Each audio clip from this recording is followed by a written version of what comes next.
Management strategies in IBD.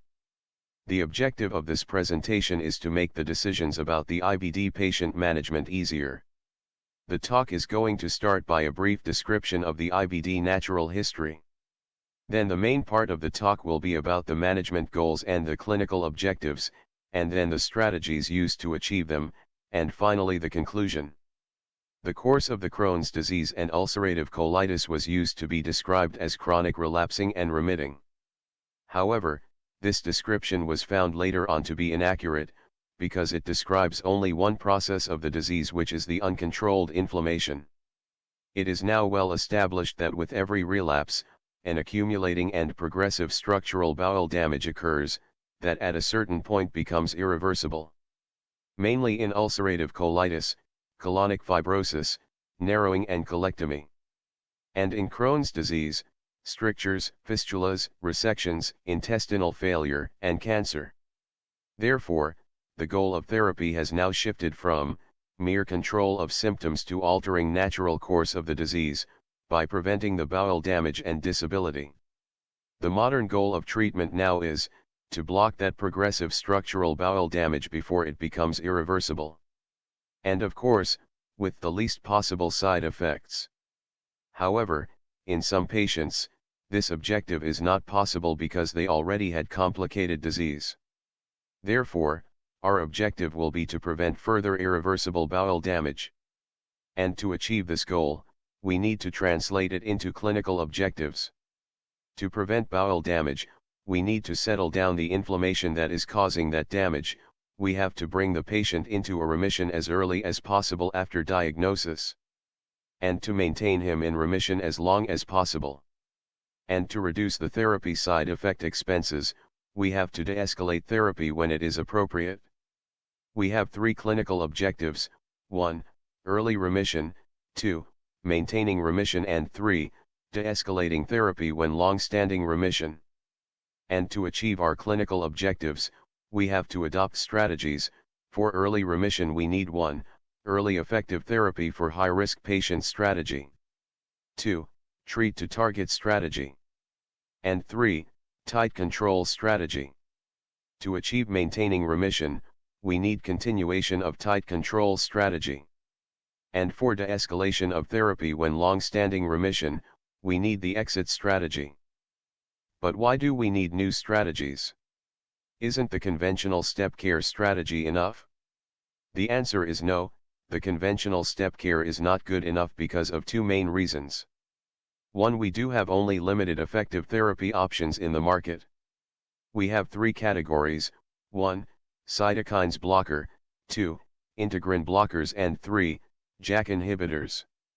In the first category we have the anti-TNF-alpha class that include Remicade, infliximab, and its biosimilars, Humira, adalimumab, Simponi, golimumab, and Cimzia, certolizumab pegol, and we have in the interleukin class Stelara, ustekinumab. The second category include Entyvio or vitalizumab, and in the third category we have Xeljanz, tofacitinib. By the way, tofacitinib is not a biologic therapy, it is a small molecule drug. You know that the biologic drugs are made biologically in fungal or bacterial cultures, and they are antibodies with very large molecules that we have no direct control on its structure. Every culture can produce only similar biologic, not identical biologic. Therefore, the other generics are called biosimilar, while the tofacitinib is a chemical small molecule, that are made in chemical lab, and every molecule of the drug should be identical to the other. The second reason for why we do need new strategies, is that the current therapy is not that effective. This slide may be shocking for some. Most of the advanced therapy induce remission in only less than half of naive, and less than 1/4 of experienced ulcerative colitis patients. The same picture or worse is present in the Crohn's patients. And it seems that we are not going to have more effective therapy in the near future, therefore, we need to use the same medications in another way, trying to at least improve their result. Did you notice the difference between the naive and experienced patient responses? Experienced patient response is about less than half of the naive response. And the strong message here is that, The first biologic is the best biologic and you should not switch to another biologic without good evidence of its failure. Now let us see what the new strategies can add to the results of IBD therapy. The first strategy to enhance early remission results is early effective therapy for high-risk patients. There is a concept called disease burden or inflammation burden. Early disease means light inflammation burden, and means that the chance of your weapons to defeat it is high. While old disease means heavy inflammation burden, and the chance of your weapon to defeat it is reduced. And that theory was proved to be right by the subgroup analysis of the CHARM trial, that showed better response to treatment with earlier treatment. And that was reflected on the AGA guidelines for moderate to severe ulcerative colitis and Crohn's disease that suggests early use of biologics in those patients. We explain the word early. Now what is meant by effective therapy? Which therapy is more effective than the other? Which therapy you are going to choose in high-risk patient? The SONIC trial showed that combined biologic and immunomodulators is more effective than biologic monotherapy. And biologic monotherapy is more effective than immunomodulators. And that was reflected on the AGA guidelines for moderate to severe ulcerative colitis and Crohn's disease. Both of them suggest against use of thiopurine monotherapy, and suggest using biologic monotherapy over thiopurines. And in ulcerative colitis guidelines suggested combining all biologics with thiopurines or methotrexate, while in Crohn's disease guidelines, suggested combining infliximab only because, as you know, infliximab is a chimeric antibody, not full humanized, therefore it's the most immunogenic. And it seems that the role of thiopurines is to decrease the antibodies formation against the biologics. Which biologic is more effective than the others? Unfortunately, we do not have high-quality evidence regarding this point, because we have just one head-to-head trial only. Therefore, the best evidence regarding this question is coming from a network meta-analysis of the randomized controlled trials that comparing each biologic to a placebo. These network meta-analysis trials showed these comparative efficacies between biologics. The blue columns for naive and the green for experienced. And its results were reflected on the AGA guidelines for moderate to severe ulcerative colitis and Crohn's disease. In ulcerative colitis, they suggested infliximab or Vado for naive and ustekinumab or tofacitinib for experienced. While, in Crohn's disease they recommended infliximab, adalimumab, or ustekinumab as a first choice and then Vado and at last certolizumab for naive patients. And suggested ustekinumab for experienced primary non-responders. And adalimumab or ustekinumab for secondary non-responders. This is a table illustrating the relative and absolute efficacy of all advanced therapies in both naive and experienced ulcerative colitis and Crohn's disease. According to the network meta-analysis that were used by the AGA guidelines. The number on the left outside the brackets are the order of their efficacy, while the numbers inside the brackets are the absolute efficacy of induction of remission. For example, infliximab in naive UC is number 1 between biologics with induction of remission rate about 58%. And so on. Regarding tofacitinib, it was not recommended for naive patients because of FDA black box warning about the occurrence of fatal pulmonary embolism. In experienced patients, the benefit may outweigh that risk. We have explained what is meant by early effective treatment. Now, who are the high-risk patients? Before we answer that question, we should first know the difference between disease severity and disease activity. The concept of disease severity describes the actual or predicted whole course line of the disease, while the concept of disease activity describes a time point on that line. For example, your patient may be symptom-free now, therefore he has mild disease activity, but at the same time he is a steroid dependent, therefore he has got a severe disease. He has mild activity but severe disease. And we mean by high-risk patients, patients with moderate to severe disease. Now how do you know them? Who are the high-risk patients? That question was nicely answered by AGA. Patients with severe UC are those with extensive colitis, deep ulcers, steroid-dependent, requiring hospitalization, with associated C. difficile or CMV colitis, with high CRP and ESR, or patients under age of 40 at onset. While patients with severe Crohn's disease are patients with age less than 30 years at onset, extensive disease, with deep ulcers, perianal and rectal disease, stricture, fistulas, or prior surgical resection. When the patient is found to be of high risk, you should start treatment by advanced therapy. We have just finished the first strategy to enhance early remission, now to the second strategy, which is the treat to target strategy. It means the use a predefined target to be reached with therapy. How to choose your target? The target should have a good correlation with the clinical objective, which in our case is inflammation remission. It is better to be sensitive, specific and objective for measuring your clinical goal. Also, it should be convenient for frequent monitoring. It is better to be non-invasive, simple and of low cost. Our first clinical objective, as we said, is early remission. To calm the beast of bowel inflammation down, and put it into a deep sleep underground. We have 5 potential targets that are correlated with this objective, and could be used as a target for treatment. The first potential target is the histology target, which assesses the bowel inflammation at the microscopic level. The next is the endoscopy target, which assesses the bowel inflammation at the macroscopic level.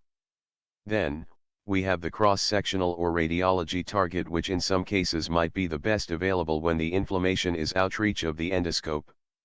Then the biomarkers target, which includes the fecal calprotectin, CRP or ESR. And finally, we have the symptoms target. Which target is better correlated with the bowel inflammation? Which target is more sensitive, specific and objective? The best regarding the correlation with bowel inflammation is the histology, followed by the endoscopy, then the radiology, then the biomarkers, and at last the symptoms.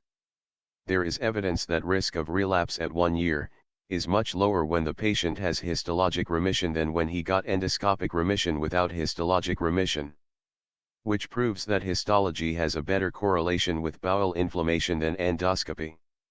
Also, there is an evidence that the sensitivity and specificity of the biomarkers for bowel inflammation are higher than that of symptoms using the endoscopy as a gold standard, which proves that fecal calprotectin biomarker has a better correlation with bowel inflammation than symptoms. Which target is more convenient for frequent use? The first, of course, is the symptoms, followed by the biomarkers, followed by the radiologic, and at last the endoscopic and histologic. Which target should we use? The answer is all. Stride 2 suggested an algorithm for target use in IBD. The algorithm included all the 5 potential targets, and classified them into formal short and long-term targets and non-formal targets. Clinical response and normalization of serum CRP, ESR, and fecal markers are the short-term targets, while the clinical remission, endoscopic healing, absence of disability, restoration of quality of life, and normal growth in children are the long-term targets. On the other hand, the transmural healing in Crohn's disease and histological healing in ulcerative colitis are used as non-formal targets to measure the remission depth. Regarding the trials that used treat to target strategy, the REACT study used symptoms as a target, while the CALM trial used symptoms and biomarkers, and the ongoing REACT 2 uses the endoscopy. Now we started early biologic to our high-risk patient, and identified our potential targets and classified them into short-term and long-term. What is the next strategy to use? It is the tight control strategy. It involves 4 sub-strategies, arranged in a closed-loop algorithm. It involves frequent monitoring, early detection of treatment response, reactive therapeutic drug monitoring and drug optimization, early detection and prevention of relapse. Tight control could be defined as a quick reaction to the disease activity, with effective treatment escalation, in order to quickly achieve the treatment target. The tight control starts after early starting biologic for high-risk patient, and selecting the suitable target. It involves, as shown before, frequent monitoring of the target for early detection of response. And if remission is not achieved, we do reactive therapeutic drug monitoring and optimization. And again, continue frequent monitoring for early detection of response, and so on until the remission achieved. And when remission is achieved, we de-escalate to maintenance.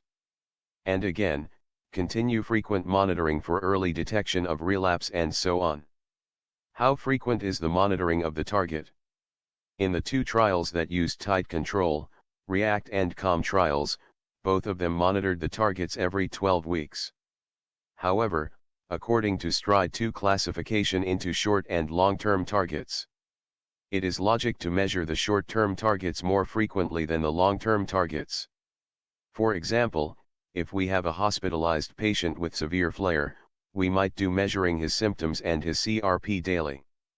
Therefore, it depends on the context and the decision needed to be taken at the time.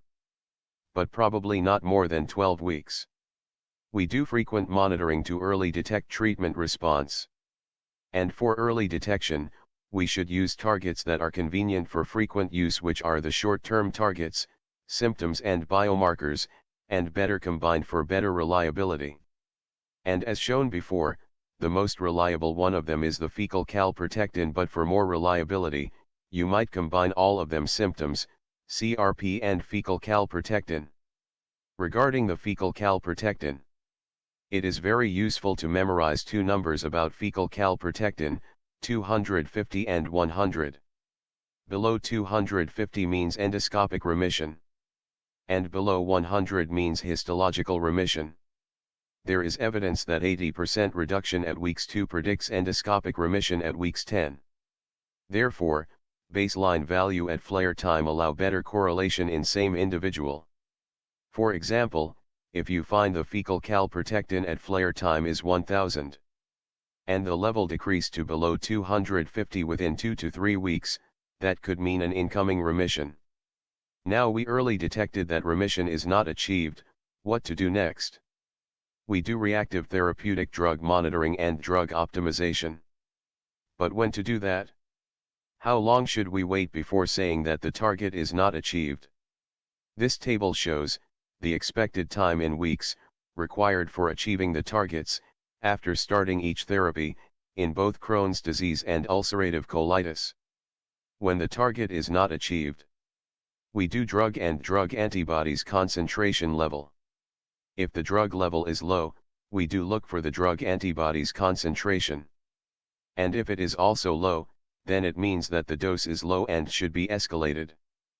But if the antibodies concentration is high, then means that the drug antibodies are preventing the drug from action and the class mechanism of action is still having a chance. Therefore, you can switch within the same class. On the other hand, if the drug level is adequate from the start, then it means class mechanism failure and you should switch class. If there is no response to treatment after the expected time, what drug levels above which we say there is a class mechanistic failure and we could switch the class? For infliximab, more than 10 mic per mil, for adalimumab, more than 12 mic per mil, for certolizumab, more than 36 mic per mil, for golimumab, more than 9 mic per mil, for vitalizumab more than 35 mic per mil, for ustekinumab, for more than 4.5 mic per mil. Now we achieved our first objective and the patient went into an early remission. How to achieve the second objective? How to maintain this remission for long? We achieve it by frequent monitoring to early detect and then prevent the relapse.